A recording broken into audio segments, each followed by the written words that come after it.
So I have with me my friend Aditya Singh, who's also advisor to Hashden. Aditya has been a McKinsey consultant for a long time and has advised in the e-commerce trajectory for several organizations, as well as in the recent past, he was running a food business, which was related to in the e-commerce space as well. So, you know, with so I believe that it should be good for us to distill out various different models in e-commerce with regards to the marketplaces as well as D2C customers, and just go through a broad session in terms of how various different business models of e-commerce actually exist, and they've been kind of picking up. So that's broadly the agenda for the day, and over to you, Aditya. Cool, great, thanks, Harshit. So yeah, guys, as Harshit kind of pointed out, we have an agenda which will run for maybe 25 to 30 minutes, uh, starting from probably fairly basic stuff in terms of what are the various models in e-commerce, then kind of uh, talking about a few players, and then moving on to some key trends which have been there over the last few years, and then moving on to talking about how the recent situation uh, is impacting the entire space, which is to say that what's been the impact of COVID and possible implications, and then maybe touch upon a little bit in terms of for someone thinking about setting up something in e-commerce, what are the considerations to think about. So with that, maybe I'll just take you guys through a short presentation, and then we could open it up to questions. So basically, as I said, we'll talk about what the retail e-commerce market structure is all about, and then talk about a few select case studies, trends, COVID impact, and considerations for building an e-commerce business. Uh,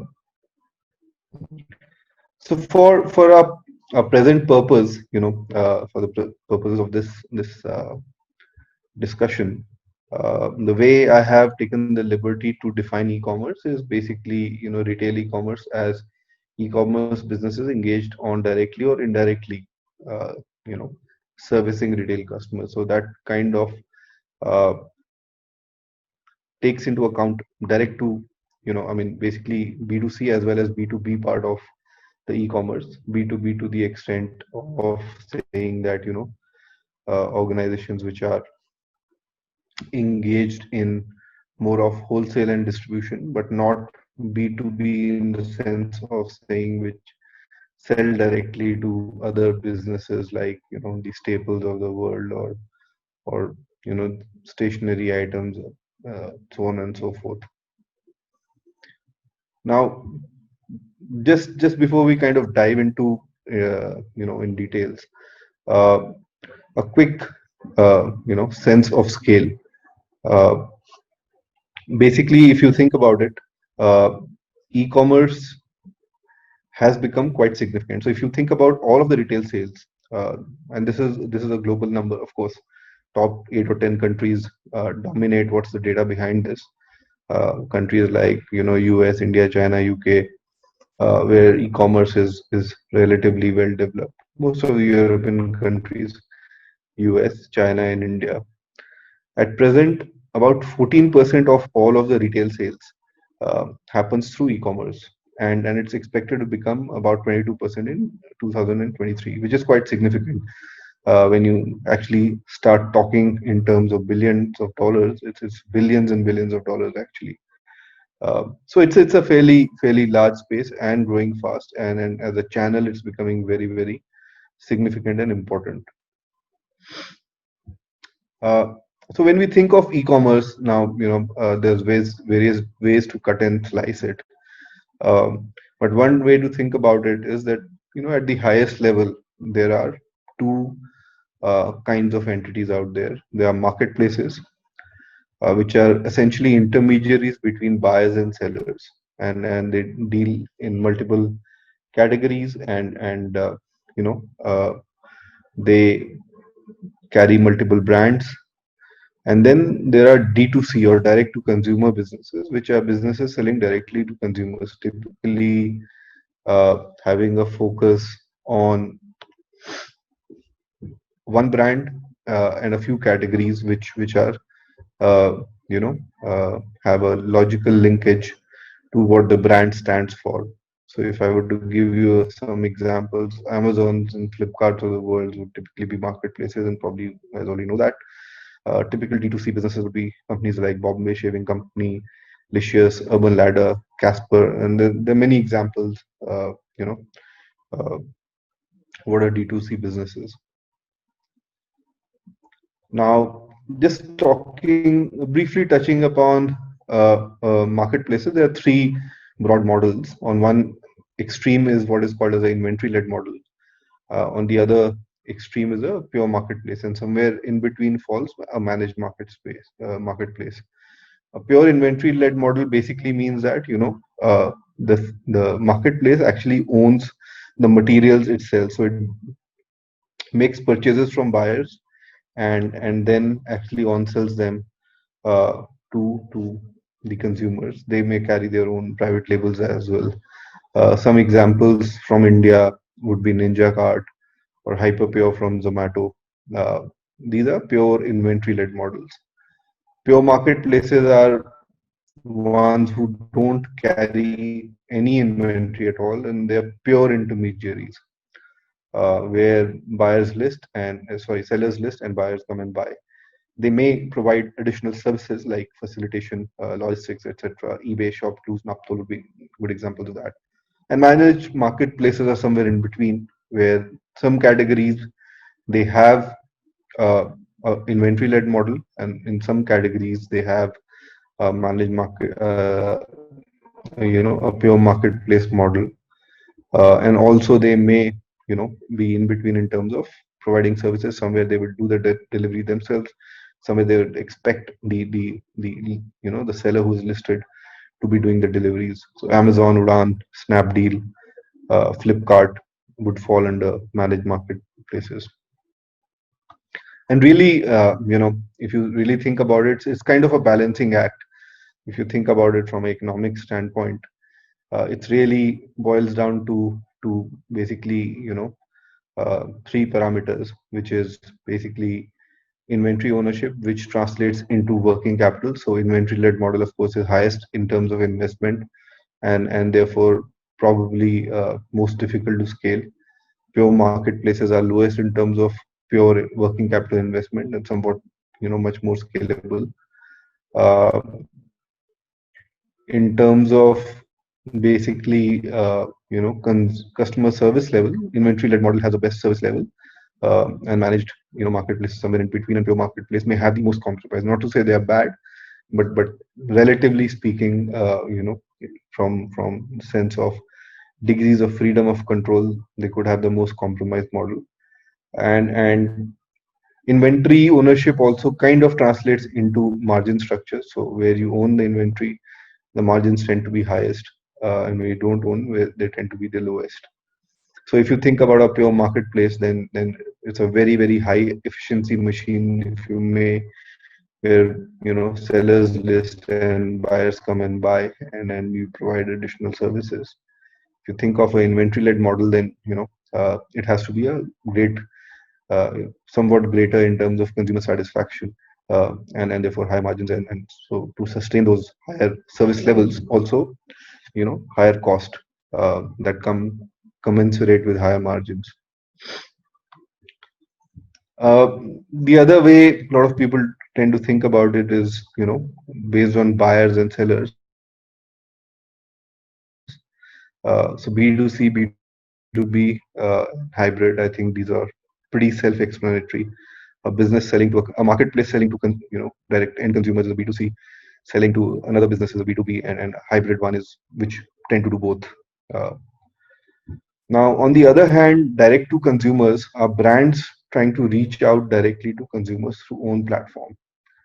Uh, so it's basically companies and businesses who have their own platform, their own portal, website, whatever you may call it, uh, and they are trying to reach directly to consumers. And we have seen basically two kinds of D2C models now. There are D2C models which are e-commerce first, which are pretty recent, phenomena, where basically they are brands which are digital brands, so to say. They started digital, and they're largely digital, and now slowly they are kind of moving towards an omni-channel uh, kind of a model, which means that not only do they have their own website, they may also have a few stores or franchisees, etc. Examples like Casper, Urban Ladder, Sugar, Licious, Fable Street, Warby Parker, Blue Apron. These are all e-commerce first D2C companies. But on the other hand, there are again companies, and I guess as we move forward, this will be an interesting space to watch, which have added e-commerce as a channel. So these are traditional brands, uh, in the sense of much more brick and mortar oriented origins, who have also have a good e-commerce presence. Somebody like a Decathlon or a Chroma would be there, and increasingly, and then we'll talk a little bit about this more. Is that one of the things which is emerging in COVID and post-COVID era is that the e-commerce as a channel is becoming very important, and therefore there's a whole bunch of brands out there who would actually like to build an e-commerce presence. And so these would be, I would expect a number of more D2C kind of brands who had their origins in brick and mortar to start operating their own e-commerce channels. So here's a quick snapshot of some Indian players, and it's much more to kind of tell you the range and expanse of this. Of course, I mean, when you talk about retail e-commerce, particularly all categories that you can think of come in, but scale is significant. So somebody like Udaan is already doing a 3.5 billion in terms of gross marketable value. Even somebody like Bombay Shaving Company, which is a single category focused player, only doing men grooming product, is doing a revenue of about $15 million uh, per annum. So these are significant businesses, and even in terms of volumes, they are handling significant amounts of volumes, and even in terms of their customer base, or the number of cities or the geographical expanse they have, these are already significant players in a country like India. If you think about markets like China and US, of course, where the size of e-commerce market is 4 or 5 or 6x of what it is in India as of now, uh, these numbers are even more significant. So quickly, talking about Udaan. Udaan has been one of the kind of fairy tale stories, one of the fastest growing business to business marketplaces. They're already, in a short span of 4 years, they're already delivering to over 900 cities and locations, and have a very, very large, uh, served customer base. It runs one of the largest distribution networks in India. It's probably the largest distribution network if you take aside the public distribution system, uh, and it is present in multiples of categories. While they at the highest level they kind of classify themselves as food, non-food, and pharmaceuticals, but within each there are multiple categories. Because, for example, fruits would include dry grocery, fast-moving consumer goods, fresh fruits, vegetables. Um, Non-food will include all sorts of things from mobiles, computers, accessories, Apple. So it's kind of almost like Amazon, if you may think, but very focused on business to business and growing very rapidly over the last 4 years. I also kind of brought in a few more examples. Ninja Card, much more to kind of point out the kind of diversity in the marketplaces. So Ninja Card is one of the largest B2B online sellers of fruits and vegetables. So it's a marketplace, but very focused on fruits and vegetables. Big Basket, everybody knows it's general merchandise, business to business, as well as business to consumer. So it started off as business to consumer, but now also added a leg of business to business. Um, ShopX another one which is category focused marketplace, which helps to digitize small shops and retailers. So it's a marketplace, but it has a large service component. So it's focused on a few categories plus services. And so as we think about future and evolution of marketplaces, and we'll talk about it a bit, but broadly, I think there'll be two kinds of marketplaces. There'll be either be ones which are focused on a few categories and then provide a whole lot of services relevant to those categories, or there would be very large, multi-category ones, like the Amazons and now increasingly Reliance Jio as well.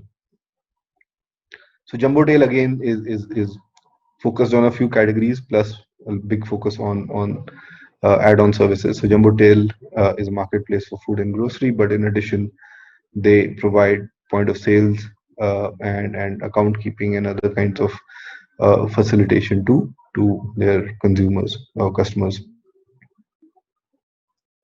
So if we think about trends and insights, if we think about marketplaces in last 3 years, so first and foremost, I think it's quite apparent now, and probably you guys know it already, that it's a mobile first world.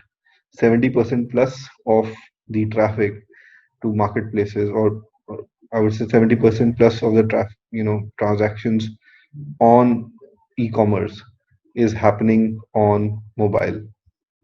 Now, when we talk of marketplaces, it's interesting. It's very difficult to make money in a pure play marketplace. So because so if you are a zero inventory model, it's very difficult to make money, as wholesalers play on a very thin margin and buyers are price sensitive. So what we are seeing is emergence of hybrid models. So mostly all the players who are now operating marketplaces are kind of moving into a direction where they have some categories which are inventory led, some categories which are pure marketplaces, and they are looking to tackle both B2B and B2C, and not just focusing on one. I think from a technology standpoint, and therefore, or rather from business standpoint, and then back working into the most relevant points from a technology standpoint, range proposition, customer experience, which is basically uh, uh, check in to check out, analytics, cart optimization are top priorities when we think of marketplaces. If you come to D2C, again, it's a mobile first world, but increasingly the trend is towards omni-channel. So many brands which started off as e-commerce first are realizing that just the urban ladders of the world, or if you think about uh, even somebody like a Bombay Shaving Company, or if you think about Lenskart, all of them had their origins in e-commerce, and then they have kind of morphed into either opening their own stores or having franchisees, or even keeping their products in other stores. So basically, the D2C is moving towards omni-channel. Uh, I think from a business and technology standpoint, I think customer experience is probably their number one priority, uh, which could be augmented reality, voice enabled. So how do you basically interact with the customers is very important, followed by content marketing, brand marketing, marketing automation, So, and analytics. Aditya, one question, right? Clearly more and more companies are going towards D2C these days. And most of them would have evolved from a marketplace. So the flavor of the season earlier was pure marketplace, and right now I think it is moving towards direct to consumers, right? Do Yeah, you agree with that statement? And if yes, why do you think that's truly happening? Why is that push? yeah. So just taking a step back, Harshit, if you're thinking of yourself as a brand, right? Um, then as a brand, you know you cannot build brand purely on marketplaces, because you would be lost amongst hundreds of them. And unless you have more avenues to reach out to customers, you probably will find it very difficult to build a relevance.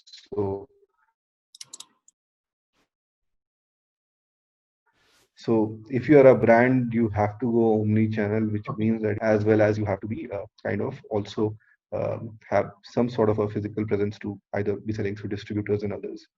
Now it's a bit of a chicken and egg story because unless you have some sort of a brand's semblance, you can't really do anything much listing on a marketplace or even trying to go to retailers because they would take away too much of the margin.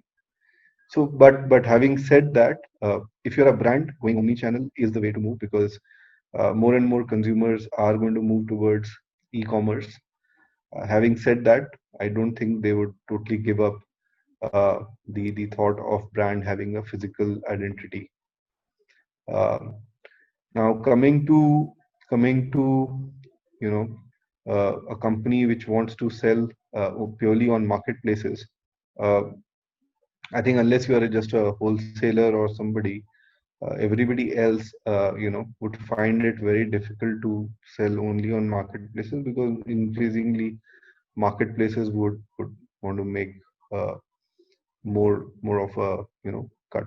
So I think what you're saying is right. I mean, unless, but I would kind of characterize it differently. D2C is a way of brand building. So I think the real essence is that you have to build brand and you have to be available on multiple channels. That's the essence. Okay. Okay.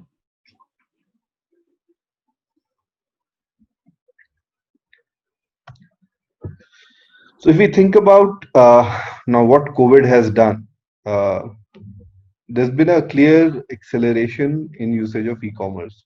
Uh, so which means that e-commerce as a channel now, whether you go through a marketplace or you go through D2C, uh, is becoming increasingly important. Uh, Now, while overall retail business suffered with drop in consumption, many businesses had to shut it down. So that's what happened in realistic terms if you think of overall retail. The impact on e-commerce has been exactly opposite. COVID has accelerated the trend towards greater adoption of e-commerce and digitization of supply chain. E-commerce business dealing with essential items actually saw a huge surge, and there are many examples. One of which I just quoted was, Hema, which is the e-retail arm of Alibaba, saw a 220% spike in demand over Chinese New Year as compared to in 2020 as compared to 2019. Similar spikes were seen by players like Big Basket, Grofers, Udaan, etc. So much so that they could not actually keep up with the demand. While in the early days of COVID, this was largely seen for essential items. Uh, Even for non-essential categories, as the lockdown restrictions and other things got diluted, uh, the the e-commerce part of the sales has actually grown, while the overall business may have dipped, but the e-commerce component has actually grown. Uh, Consumer behavior, uh, I think the best way to characterize would be once this is all over, many habits will change permanently, and so that's something for businesses to think about. But if you kind of you know look at various studies which have been done on COVID impact on consumer behavior, most of them say that there are some permanent shifts which are going to happen.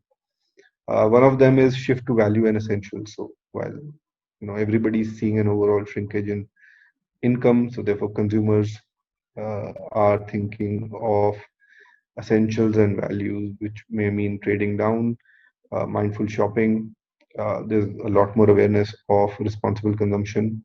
Uh, E-commerce has grown. I talked about it already. Uh, Taken from almost March to July, roughly across multiple countries, there's been about 10% increase in user base across categories. There's a clear movement towards preference for low contact or contactless purchases. Even in non-essentials, there's been a growth. Uh, this has also interestingly led to changes in preferences because of non-availability. Consumers had an opportunity to kind of experiment with different brands, etc. And some of these changes kind of possibly became permanent. I can talk about one from my home, which was Maggie to Top Ramen for sure. Uh, there's a general mindset shift to healthy and caring, which basically means that people are looking at healthy options, be it in food or in other way, expanding it broadly, more caring options. So basically, people are having increased propensity towards things which are healthy, hygienic, socially conscious, sustainable. I think purely from a purchase behavior, it is translating into more food for thought for anybody looking to actually set up a retail venture, retail e-commerce. And finally, homeward bound is probably a change which is likely to stick on. Greater percentage of work of home is a reality and is here to stay. So while people may go back to offices, there are many organizations who are talking very actively in terms of work from home or more flexible working options, as people have realized that um, it makes sense, it is efficient, and so therefore, as we move forward, there would be uh, you know uh, a general shift towards percentage of people who would normally be working from office versus working from home. So any businesses which are kind of aligned towards making this happen in a better way uh, would be a great enabler and would be in demand, I believe. So what are the implications? So if you really think about implications, some of these are COVID led, but I think broadly some of these are more inertia led as well. So if you think of marketplaces, growth will continue. I think in terms of long term, size and scale will matter the most for marketplaces which are focused on general merchandise. And the reason for that is very simple, because it's a game of relevance. So if you're focused on general merchandise, your proposition is really to be able to provide a lot of options and a great service level, and which cannot really be done without scale. On the other hand, marketplaces for highly specialized categories may emerge in a mode of providing both goods and services. So if we think about e-pharma, the entire pharma space, or if we think about marketplaces for machine tools, or even if we think about marketplaces for very highly specialized categories like mobiles, and there is a scope for providing either services to the end consumer or to the seller in a manner which is highly relevant for the category. So there could be some marketplaces which are focused on a few categories, but then they thrive on both, uh, you know, uh, you know, enabling the sellers to list or selling items plus a bundle of services. Uh, if you think of direct to consumer, that's where I think a lot more action will be there. I think a lot of brands will adopt e-commerce or are actually adopting e-commerce quite aggressively. And Harshit, you may kind of be able to provide more insights here. Just the number of queries you may be receiving in terms of established brands wanting to go online, right? Or brands which already have an online presence, look really thinking about seriously revamping their online capabilities. Uh, but having said that, what it'll mean is that in various categories there'll be an increased competition as more brands will become e-commerce enabled. So what I anticipate is a clash, right, between established brands which were brick and mortar who are coming aggressively on e-commerce versus e-commerce first brands in the categories where both such brands exist. And in the due course, you may find that many may not survive or many may actually get acquired, which is also something which we are seeing in terms of acquisitions being made by Walmart, or acquisitions that have been made, or investments that have, for that matter, even made by Procter and Gambles and others, in terms of buying into small D2C brands which are relevant for the categories they operate in.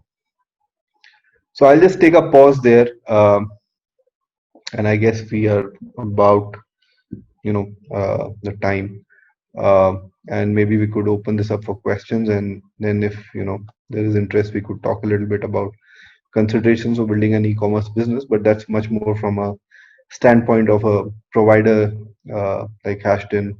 If they were to think about kind of engaging a client in building an e-commerce business, what would be the various considerations to think of? Thanks, Aditya. So we have one question from Govinda. His question is, Geo and WhatsApp have joined hands to provide a platform for small business owners to do business on WhatsApp. Do you Yeah. see it as a game changer, or would it be just a co-player with other e-commerce companies? So I think when you think of B2B e-commerce, there's a whole bunch of players, and Udaan being one of them, and to some extent Jumbo Tail as well and Shoplex as well, who are kind of emerging and trying to coexist with small retailers. Now, of course, when we think of WhatsApp and when we think of Reliance, just the scope of and width of their presence, and also adoption. So if you particularly think of Geo and the stickiness, it makes a huge, some of the biggest challenges that players like ShopX and Udaan have is stickiness of retailers when they're doing their B2B business and they're trying to basically service retailers. The stickiness is an issue. So I think it has potential to be a game changer. Uh, However, it'll depend on the exact offerings and exact the what do they really come up with. I think they already have the canvas, so they don't have to create the canvas, but what they paint on it uh, will matter as much. So I think, like, let's say they have a great field already and a great user base. How they leverage it will determine if they will be game changer or not, but definitely have the potential. So we have a question from Parth. His question is, Reliance is acquiring Future Retail Group. What's your take on this? How much will this affect the retail industry? So I think if you consider retail, I mean, Future Group in itself, it's a small part of the retail industry overall in India.